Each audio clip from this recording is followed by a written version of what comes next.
ညတော့ဒီမချွေနေပေါ့နော်ဒီမချိုးဆိုတာနဲ့နည်းနည်းလေးချမ်းလို့ပေါ့တကယ်တော့ကျမ်းမာရေးတကယ်အရေးကြီးရသေးလားကျမ်းမာရေးဆိုဘယ်ဟာဖြားတာနာတာအဲ့ခန္ဓာကိုယ်တစ်ခုဖြစ်တာတကယ်အရေးကြီးရအရင်ဒါပဲကြည့်လိုက်တော့ရောက်ကြည့်ပြီးတော့မစော့နိုင်တဲ့ဘဝဖြစ်နေ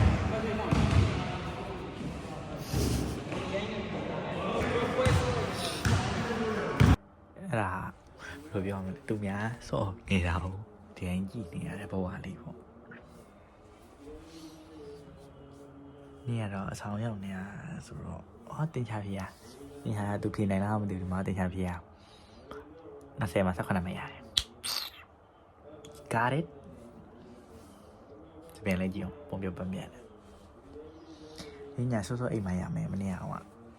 စောရထားတာမနေ့ကစောရအိပ်ပြောလဲစောရထားတာဝင်းညိုနားပါတယ်နားပါတယ်ညာသူမလေးကောင်းလေးညာဒီမှာလေးစာရေးထားတာမသိဘူးစာရေးထားပို့လည်းပို့ပေး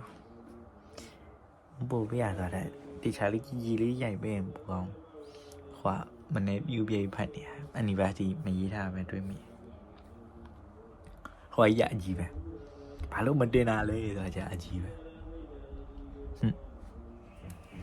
ကဲခုတော့အိမ်ဖုန်းနဲ့ပါပြင်ဆင်လိုက်ပါအောင်မယ်အိမ်တော့မအိမ်သေးဘူးပေါ့နော်စာပညာနဲ့ရှီချောင်းလို့လားဘလို့ဒီလုံးနေ10နိုင်ထိုးတော့ခေါ်9နိုင်တော့မထိုးသေးဘူး9နိုင်မထိုးသေးဘူး10နိုင်မထိုးသေးဘူးဗျာတော့ပြင်လိုက်ပါအောင်မယ်